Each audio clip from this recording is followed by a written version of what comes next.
we're going to go ahead and install the Callaway Honker that I've been sitting on for, I guess, about a month now.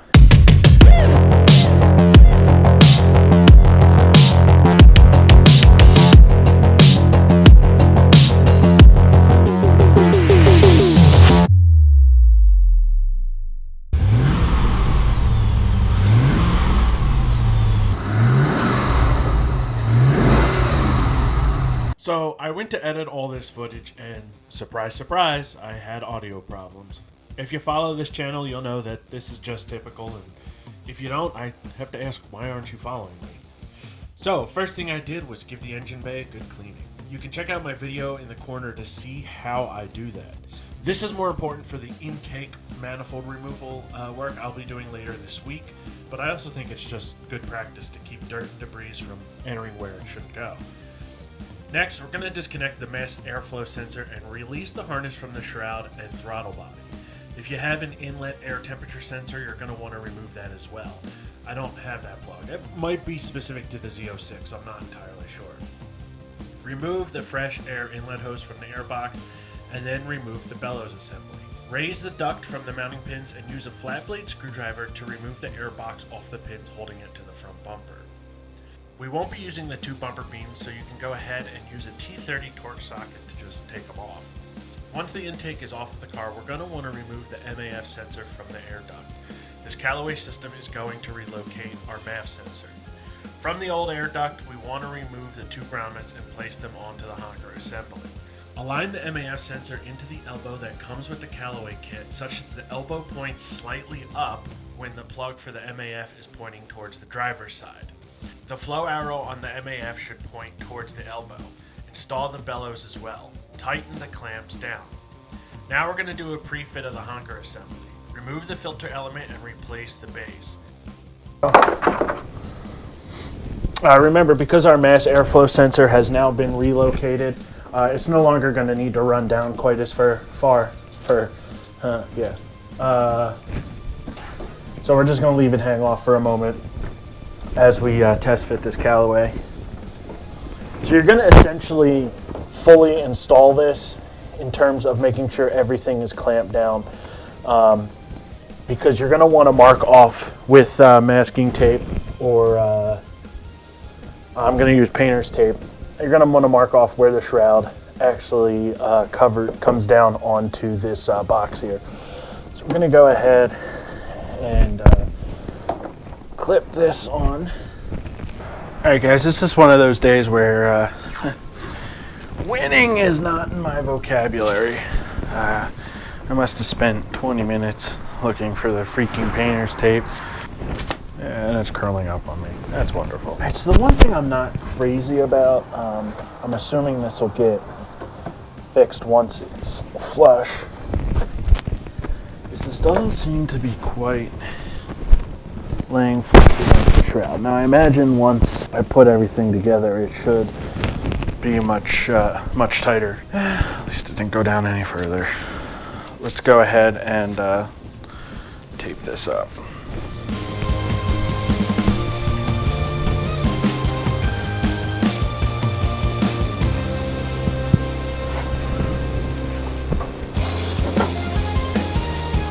Shroud that we just placed tape on, we're going to want to remove it.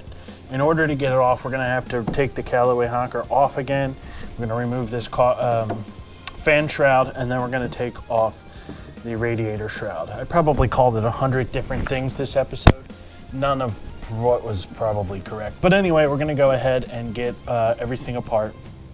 Now to get this shroud off, we're going to have to jack up the car, so I'm going to go ahead and do that as well.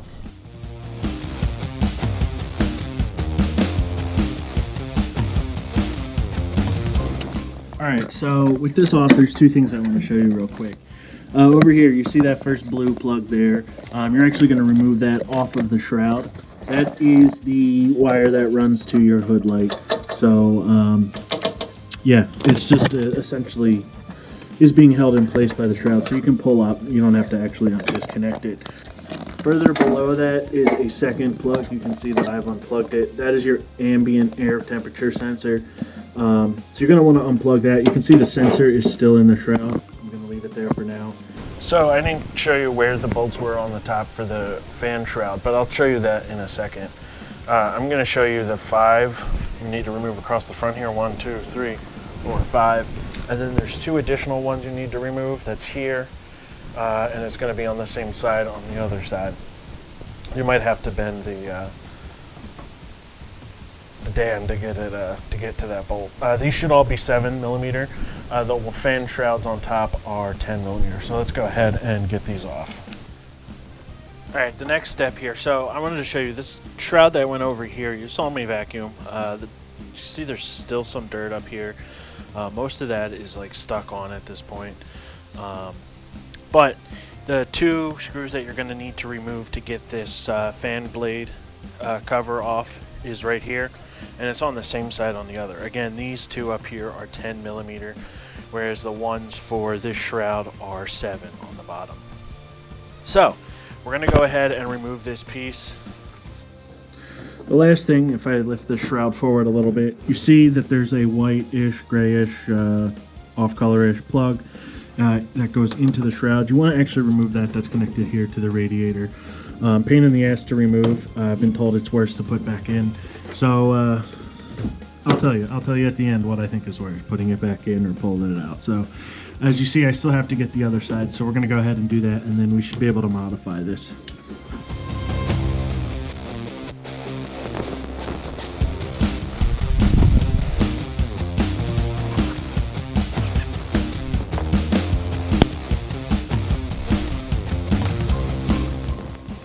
Alright, so with the shroud out, the next thing we're going to do is we're going to use these tape marks to generally align this this template.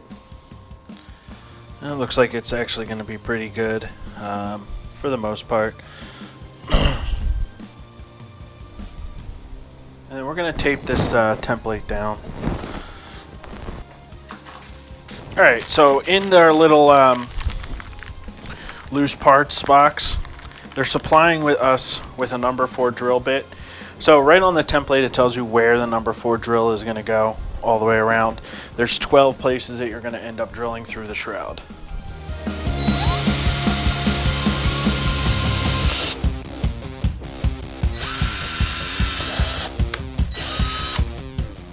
Now once you're done with the number 4, there's actually a 1/2 inch drill you're going to do in the 4 corners, and that's going to give you the opportunity to start so that you can follow the pattern around and cut out the actual hole where the shroud will go down on. So let's go ahead and grab a saw and cut these, cut the hole out.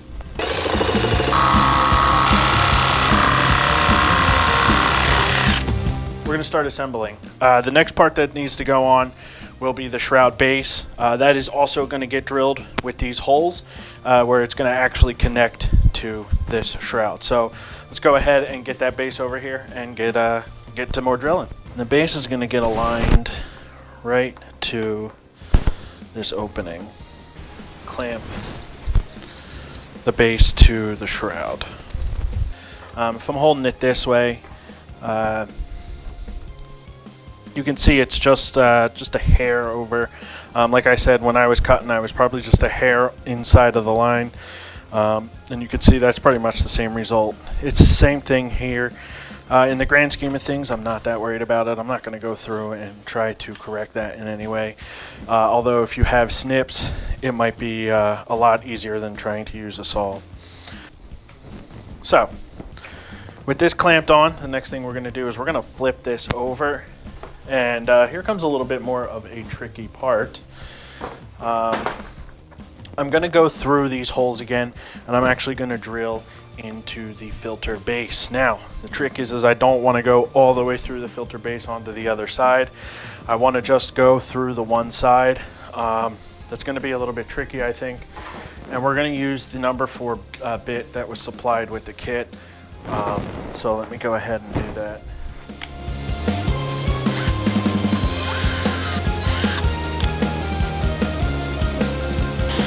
Alright, so one thing I will say about drilling in just to the one side, you do actually have some warning. So this is a hollow piece, so once it gets through the first side, it does a quick sink, And as long as you release your finger off the trigger there, it should be perfectly fine. I had absolutely no issue. What I thought was actually going to be difficult turned out to be easy. Alright, so one thing you can do is as you're drilling holes, you can go along and insert the rivets. You don't want to clamp them down until you have all your holes drilled. Now, I got ahead of myself and drilled all my holes first. But that shouldn't be an issue. Just go ahead and insert these. These rivets are supplied with the kit from Callaway. Alright, so the next thing we're going to do, I cleaned the radiator up here, just took a vacuum to it, essentially sucked as much as I could off. We're going to go ahead and put the shroud back from whence it came. Now, I do want to show you something. Unfortunately, I made a little bit of a mistake. As you can see, this is not quite aligned well up here. I'm hoping that camera gets it. In the grand scheme of things, that should not matter for the sole purpose that the filter element is going to be open from the bottom. It's going to be sucking air in anyway. So in the grand scheme of things, that little bit of a gap isn't going to matter. So we're going to go ahead and attempt to slide this down now. From what I read online, this is one of the most difficult parts.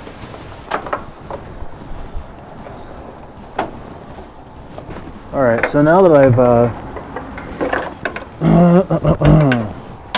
bolted this back down underneath, I'm going to go ahead and install this fan shroud.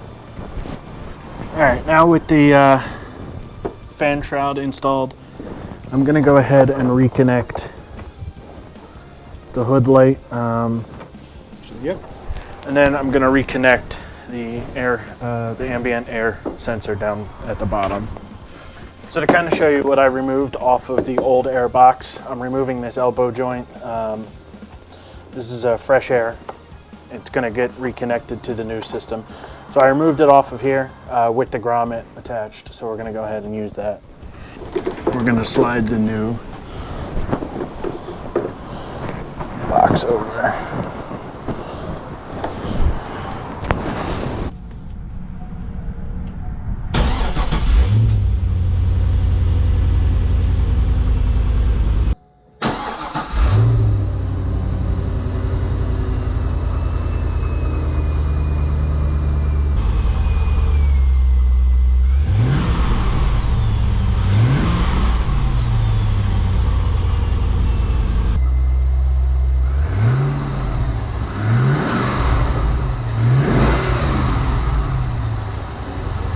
So, two things I want to cover real quick. The first is if you're interested in the Callaway, please check out my unboxing video. I talk a little bit about price and why I chose this system over another. And the second thing is there's two things I did not like about the installation process. Overall, I would give it a 5. I really don't think it was that difficult. It was just time consuming, a lot more time consuming than I thought. But the two things I didn't like was the test fitment. I just don't think the shroud sits, the intake sits properly on the shroud unless it's riveted down. So just keep that in mind. I don't think that the test fitment works as flawlessly as it seems. But yeah, I just wanted to point that out.